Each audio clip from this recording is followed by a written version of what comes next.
जो ये शायरी सुनाते हैं, तब तुम लोग जो बातें करते हो ना बेटा, जैसे तुम लोगों की एज में, मुझे नहीं पता किसी ने तुम्हें समझाया कि नहीं समझाया, लेकिन मुझे ऐसा लगता है बीइंग अ टीचर ये मेरी जिम्मेदारी है, मैं तुम लोगों को इस बारे में बता दूं थोड़ा सा, क्योंकि मैंने जीवन के कई पड़ाव तुमसे ज़्यादा, प्यार मोहब्बत, ये किसी के प्रति लगाव, इंटीमेसी, ये बिल्कुल नेचुरल प्रोसेस है। इसमें ऐसा नहीं है कि सिर्फ तुम ही इस उम्र से गुजर रहे हो, तुम्हारे पेरेंट्स, तुम्हारे दादा दादी, हम, अब अगली पीढ़ी तुम, ये एक एहसास है। लेकिन ये खूबसूरत एहसास बेटा कई लोग बहुत गलत तरीके से सोसाइटी में पेश करते हैं। जैसे इंटीमेसी होना, किसी के प्रति लगाव होना, किसी को हम बहुत ज़्यादा पसंद करते हैं, ये खूबसूरती भरे एहसास हैं। और जिसके अंदर प्यार है ना, वो कभी गलत नहीं चल सकता बेटा, जिसको हम रियल में प्यार कहते हैं। प्यार का मतलब ये नहीं कि आप किसी के प्रति फिजिकली एक अट्रैक्शन फील कर रहे हैं। प्यार का मतलब है आप उस इंसान की खूबसूरती को महसूस कर रहे हैं और आप उसको एक अच्छा इंसान बनने में मदद कर रहे हैं। इंसान का मतलब होता है मानवता के लिए जीना, समाज के लिए कुछ बेहतर करना। तो असली प्यार वो है जो आपको आपका बेहतर वर्जन बना दे। आप जिस काबिल हैं, हर आदमी के अंदर ना कोई काबिलियत है। कोई भी लड़की किसी लड़के की लाइफ में अगर है, या किसी लड़की की लाइफ में कोई लड़का है, तो बेटा वो सही है या गलत, इस बात का अंदाज़ा इस चीज़ से लगाया करो कि उसके आने से तुम्हारे जीवन में क्या प्रभाव पड़ेगा। वो अगर तुम्हें गलत रास्ता दिखा रहा है या दिखा रही है, क्योंकि आजकल ये प्रॉब्लम सिर्फ लड़कों की नहीं है बेटा, कितने ही लड़के भी बेचारे इस तरह के गलत रिलेशंस का प्रभाव ये पड़ता है कि उन बेचारों की लाइफ स्पॉइल हो जाती है। मैं तो तुम दोनों के कैरेक्टर में दोनों को जज कर सकती हूँ। ये लड़कियों की भी जिम्मेदारी है बेटा, किसी के इमोशंस के साथ खेलना नहीं होता। किसी रिलेशन में अगर तुम आओ तो इस बात को मानो बेटा। अब देखो, बातचीत नहीं करो, ये बातें तुम्हारे माँ बाप कभी नहीं समझाएंगे जो गलत है। मेरी बेटी खुद भी बड़ी हो रही है, मैं अपनी बेटी को भी ये सलाह देती हूँ। तुम उससे बड़े हो इसलिए तुम्हें थोड़ा सा और डिटेल में बात कर रही हूँ। अपना जीवन साथी अपनी मर्जी से चुनना कतई गलत नहीं है। ये मैं तब कह रही हूँ जब मैं खुद एक बेटी की माँ हूँ, और ये मैं उसको भी कहती हूँ कि बेटा अपने आप को काबिल बनाना, इस काबिल बनाना कि अगर तुमसे ज़िंदगी में गलती हो भी जाए, कई बार ऐसा नहीं है, ऐसा बिल्कुल नहीं है कि इंसान गलती नहीं करता, हर इंसान गलती करता है। और बहुत पढ़े लिखे काबिल लोग भी कई बार जीवन साथी गलत चूज़ कर लेते हैं। तो इसका ये मतलब नहीं कि अपनी ज़िंदगी को नरक बना के काट दें, लेकिन जब आप अपने जीवन साथी का चयन करें तो इस बात का ध्यान रखें कि ये ज़िंदगी सिर्फ 2 दिन की नहीं है। आपको उस जीवन साथी के साथ अपने, जब आप सामने दिखाते हैं ना बेटा, जब हम किसी रिलेशन में होते हैं तो हम बेस्ट बन के दिखाते हैं। आप सबसे बेहतरीन कपड़े पहन के जाएंगे, आप पूरा स्मार्ट बन के जाएंगे, लेकिन जब आप घर में होंगे तो आपकी जो रियलिटी है उस इंसान को वो भी देखनी है कि आप घर में किस तरीके से रहते हैं, आपकी ज़बान कैसी, आप बातें कैसे करते हैं। तो इसलिए किसी रिलेशनशिप में जब आओ तो इस बात को समझ के आना कि ये 4 दिन निभाने का रिश्ता नहीं है, ये ज़िंदगी भर निभाना है। और इसके बाद आपकी जो अगली पीढ़ी तैयार होगी, आप दोनों के अंदर वो गुण होने चाहिए जो अच्छे इंसान हम समाज को देके जाएं।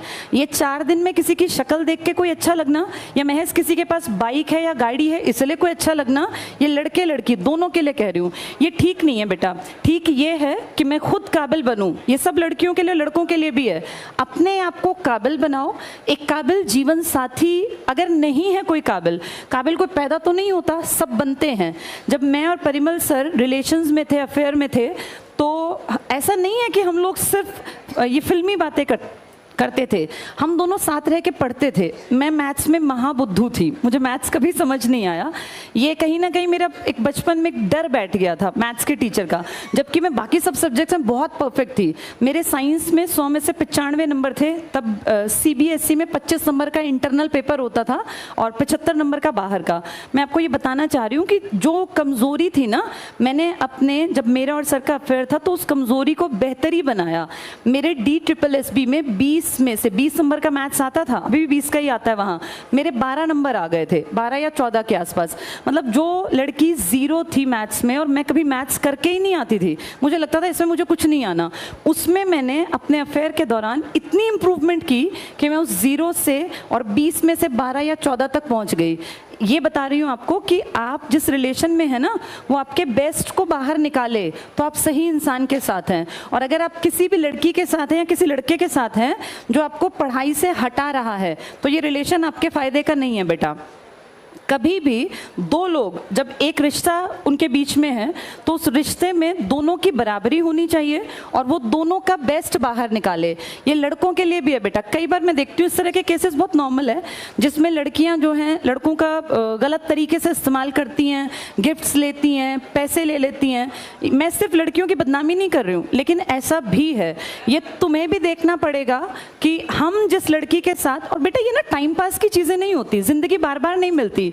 ये 20 से लेके और 25 साल तक आपका करियर बिल्डिंग का भी टाइम होता है मेन, और इसी टाइम पे एक नेचुरल प्रोसेस है, आपको ऑपोजिट जो भी होगा वो पसंद भी आएगा। तो इस चीज़ में एक बैलेंस बना के चलना आपकी जिम्मेदारी है। लड़कियां किसी भी रिश्ते में तब बंधें जब वो उसको निभा सकें। ऐसा ना हो आप किसी के साथ बहुत ज़्यादा इंटीमेसी में है, रिलेशन में है, फिर जब आपको एक स्टेज पे आके आप कहें कि नहीं मुझे अपने पेरेंट्स के अकॉर्डिंग चलना पड़ेगा। पेरेंट्स के अकॉर्डिंग चलने में बुराई नहीं है, पर बेटा किसी भी रिश्ते में किसी को इतना हद तक इन्वॉल्व ना करना जिससे उसके परिवार का जीवन तबाह हो। कई बार ऐसा सुनने में आता है किसी लड़के ने सुसाइड कर लिया।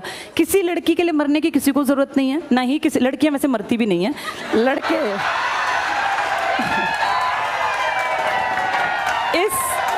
इस मामले में लड़के थोड़े ज़्यादा इमोशनल हो जाते हैं बेटा। जैसे कई बार हम सोचते हैं कि लड़कियां इमोशनल हैं, लड़के भी बहुत इमोशनल होते हैं। और मैंने तो लड़कों को अपने लाइफ में हर रूप में देखा, पिता के रूप में, भाई के रूप में, हस्बैंड के रूप में, बेटे के रूप में। इसलिए मैं बता रही हूँ कि किसी के इमोशंस के साथ खिलवाड़ नहीं करना चाहिए। पहले ये कहानी सिर्फ लड़कों के बाट पर थी कि लड़के ऐसा करते हैं, लेकिन आज हम देखते हैं बहुत सारे रिलेशंस में लड़कियां भी गलत हैं। ये सबको मिलके समझना है। एक खूबसूरत रिश्ता वो है जिसमें बराबरी का एहसास हो, कोई किसी को बेवकूफ़ ना बनाए बेटा। ये विश्वास पे टिकती हैं चीज़ें, और ट्रस्ट दोबारा नहीं पैदा होता। किसी भी इंसान पे दोबारा ट्रस्ट नहीं होगा। जहाँ फेथ नहीं है वहाँ रिलेशंस नहीं बनाने चाहिए, वहाँ रिश्ते आगे नहीं बढ़ाने चाहिए। रिश्ता सबसे खूबसूरत वो है जो आपके बेस्ट को बाहर निकाले। अगर आपको कोई पढ़ाई से रोकता है, कोई आपको ये कहे कि चलो चैटिंग कर लेते हैं, पढ़ाई बाद में हो जाएगी, तो वो तो ये सोचो तुम्हें पीछे ले गया वो, चाहे वो लड़का है चाहे लड़की है। होना ये चाहिए कि तू अपने इतने चैप्टर तैयार कर, मैं अपने इतने चैप्टर तैयार करूं, इसके बाद टाइम मिला तो हम बात करेंगे, नहीं तो फिर हम कल और स्पीड बढ़ा के अपनी चैप्टर्स को पूरा करके फिर बातचीत कर लेंगे। तो इस चीज़ को समझना, ये तुम्हारी उम्र में ना ये सब चीज़ें फैसिनेटिंग लगती हैं कि पता नहीं ये क्या चीज़ है। और बेटा जिनके गर्लफ्रेंड बॉयफ्रेंड नहीं है वो महा खुश हैं, उनको चाहिए पढ़े लिखे और आगे बढ़ें। ये कोई ऐसी चीज़ नहीं है कि जिसको हवा बना दिया जाए कि अगर हमारे पास कोई रिलेशन नहीं है तो हम पिछड़े हुए हैं, ऐसा बिल्कुल नहीं है।